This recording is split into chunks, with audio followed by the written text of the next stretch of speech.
Finding the best birth control for your lifestyle, Part 2. In Part 1 of this two-part series, Ann L. Hohenbrink, MD, Medical Director of Penn Health for Women at Radnor, discussed the pros and cons of two main types of contraception for women. I try to help people think through their birth control options, depending on what they feel they can do or able to tolerate as a trade-off for a really great birth control method, explains Dr. Hohenbrink. Your future pregnancy plans matter too. If you know you don't want any more kids, the conversation might change a little bit to thinking about permanent, long-acting contraception, says Dr. Hohenbrink. Here's a look at two more forms of contraception to keep in mind when trying to find the best birth control for your lifestyle. Long-acting reversible contraceptives. Long-acting reversible contraceptives include intrauterine devices and contraceptive implants. IUDs are inserted into a woman's uterus. They rely on either copper or hormone progesterone to prevent pregnancy. Both copper and hormone-based IUDs stop any sperm from reaching an egg. But hormone-based IUDs can also keep your ovaries from releasing any eggs in the first place. Contraceptive implants, which are usually placed under the skin of your upper arm, also rely on hormones to keep you from getting pregnant, explains the ARHP. The pros of long-acting reversible contraceptives.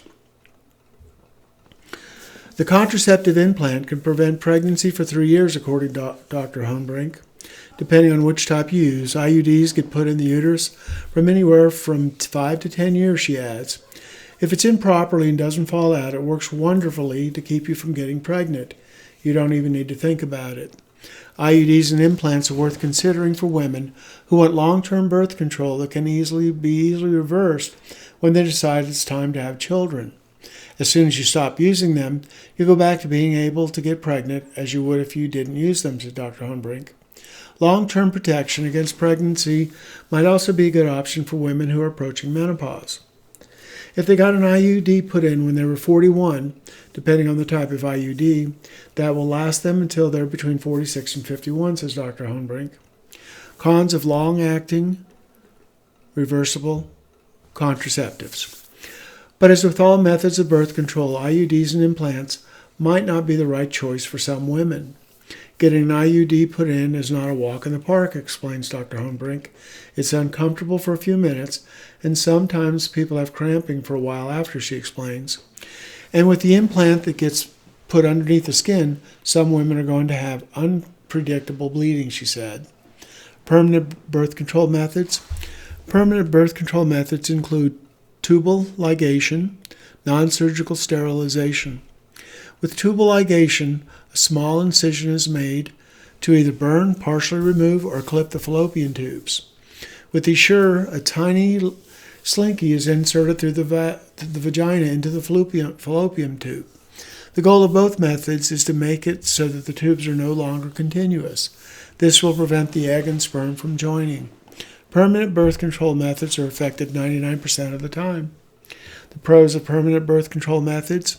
Procedures and devices like tubal ligation and Essure are irreversible, which makes them a good option for women who are absolutely sure they do not want to get pregnant. Both tubal ligation and the initial Essure procedure can be performed in an outpatient facility, meaning you can typically go home the same day when you have it done, according to the National Library of Medicine. Cons of permanent birth control methods. While tubal ligation is physically a one-time procedure that works immediately, Dr. Hohenbrink says the Essure takes a little more time before it is effective. While it's a little bit less invasive to get it done, you need to wait another 6 weeks to have a test to make sure the tubes are really blocked before you can count on that for birth control, she explains. The Essure procedure has other long-term risks, says the U.S. Food and Drug Administration. For instance, the slinky insert might move from the fallopian tubes to the abdomen or pelvis. It might also puncture the uterus or the fallopian tubes. Both forms of permanent birth control come with the risk of side effects during and after the procedure, especially if it is not successful and a woman gets pregnant afterwards. Knowing when it's time to think your birth control. While each of the different kinds of birth control has its own pros and cons, most women can find a method that works for them. If you're experiencing side effects or difficulties with your current method, talk to your gynecologist about trying another method. You don't have to just put up with things, Dr. Hohenbrink says. There are many methods to keep you from getting pregnant.